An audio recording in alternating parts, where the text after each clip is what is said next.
મિત્રો,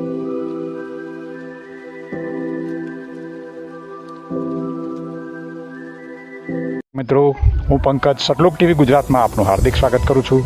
દર્શક મિત્રો, આજે અમારી ટીમ આવી પહોંચી છે સાબરકાંઠા જિલ્લાના ઈડર તાલુકાના બડોલી ગામમાં.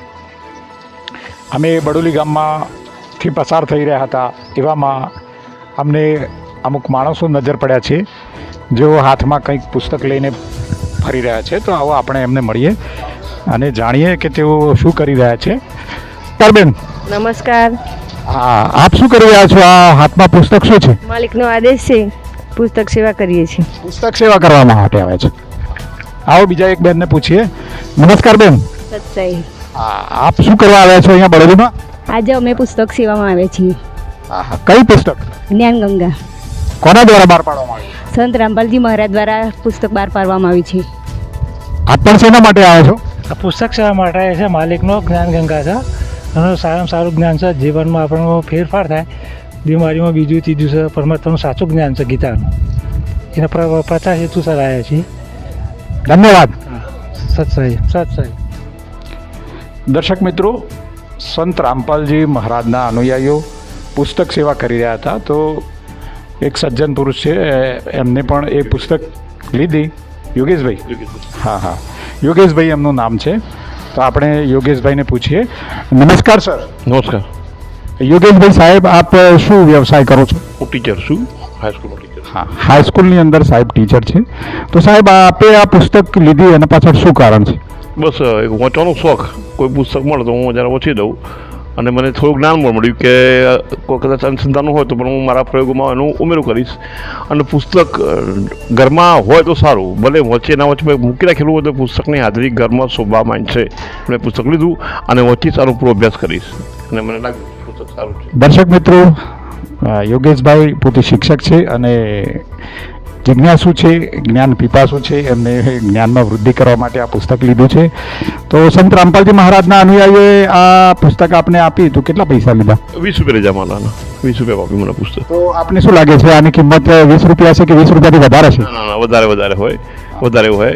અને 120 રૂપિયા આસપાસનું પુસ્તક હોવું જોઈએ, મારું એવું માનવું છે. અને મજૂરી કરે તો વધી જાય એવું પુસ્તક છે, જે મારા અનુભવ મુજબ. તો પણ મને આ ખાલી ફક્ત આપવાનું ભાડા મુજબ આપીશ મને, અને સેવા જ કરી છે પુસ્તકની. આનો હું પૂરો લાભ લઈશ આ પુસ્તકનો. ધન્યવાદ સાહેબ. ઓકે, આભાર. દર્શક મિત્રો, અત્યારે ચૈત્ર નવરાત્રિનો માહોલ ચાલી રહ્યો છે અને નવરાત્રિ લોકો અલગ અલગ રીતે પૂજાપાઠ કરતા હોય છે. દરેકની માન્યતાઓ જુદી જુદી હોય છે. નવરાત્રિમાં 9 દિવસમાં માતા દુર્ગાએ રાક્ષસોનો સંહાર કર્યો, તેની યાદમાં આ નવરાત્રિ ઉજવવામાં આવતી હોય છે. તો આપણે આજે મળીએ છીએ સંત રામપાલજી મહારાજના અનુયાયીઓને અને જાણીએ કે તેઓ નવરાત્રિને કેવી રીતે ઉજવે છે અને શું કરે છે. નમસ્કાર બેન. સત સાહેબ. અત્યારે નવરાત્રિ ચાલે છે, તો આપ નવરાત્રિ કેવી રીતે ઉજવો છો? નવરાત્રિમાં કંઈ ખાસ પૂજાપાઠ વિધિ કંઈ કરો છો? ના, અમે સંત રામપાલજી મહારાજના શિષ્ય છીએ, એટલે એમના જ્ઞાન આધારે વ્રત ઉપવાસ કરતા નથી. વ્રત ઉપવાસ કરવાથી કોઈ લાભ થતો નથી. ગીતાના 6થા અધ્યાયના 16મા શ્લોકમાં કહેવામાં આવ્યું છે કે વ્રત ઉપવાસ કરવાથી કોઈ લાભ થતો નથી. એટલા માટે અમે કોઈ વ્રત ઉપવાસ કરતા નથી. દર્શક મિત્રો, એક બીજા બેનને પણ આપણે પૂછીએ. અત્યારે નવરાત્રમાં લોકો પૂજાપાઠ પણ કરતા હોય છે, હવન કરાવતા હોય છે અને ઘણા તો વળી પશુ બલિ આપતા હોય છે. એવું આપણે ન્યૂઝપેપરોમાં, સમાજમાં બધે જોતા હોઈએ છીએ. તો બેન, સંત રામપાલજી મહારાજના અનુયાયીઓ એવું કંઈ પૂજાપાઠ વિધિ જેવું કંઈ કરે છે? ના, એવી કોઈ પૂજા વિધિ કરતા નથી. તો કેમ નથી કરતા? એના પાછળ તમારા ગુરુજીનું શું કહેવું થાય છે? અમારા ગુરુજીએ જીવ હિંસા ખરેખર પાપ છે એ બતાવ્યું છે અને શાસ્ત્રોની અંદર ખરેખર એ બતાવવામાં આવ્યું છે કે જીવ હિંસા કરવી ના જોઈએ. કીડીથી માંડીને હાથી સુધીના બધા જ જે જીવો છે એ બધા પૂર્ણ પરમાત્માના જીવો છે. એ બધા પૂર્ણ પરમાત્માના જીવો છે, એટલે આપણે હિંસા તો ના જ કરવી જોઈએ. અને હિંસા કરવાથી આપણને ખરેખર પાપ લાગે છે. આપણે જોયું કે સંત રામપાલજી મહારાજના અનુયાયીઓ ન તો કોઈ પૂજાપાઠ કરે છે, ના કોઈ પશુ બલિ આપે છે. તો આપણે એક બીજા ભગત છે, એમને પૂછીએ કે સંત રામપાલજી મહારાજનું આ બાબતે શું કહેવું થાય છે અને એમના અનુયાયીઓ ખરેખર કરે છે શું? તો નમસ્કાર સર. સત્સાજી. તો આપણે ભક્તિ કેવી રીતના કરવી જોઈએ અને શું કરવું જોઈએ એ બાબતે તમારા સંત રામપાલજી મહારાજનું શું કહેવું થાય છે? સંત રામપાલજી મહારાજે કબીર સાહેબનું જ્ઞાન આપ્યું છે. કબીર સાહેબની સાખી છે, સુમરણ છે ભલા હોએગા, નાતે ભલા ના હોય.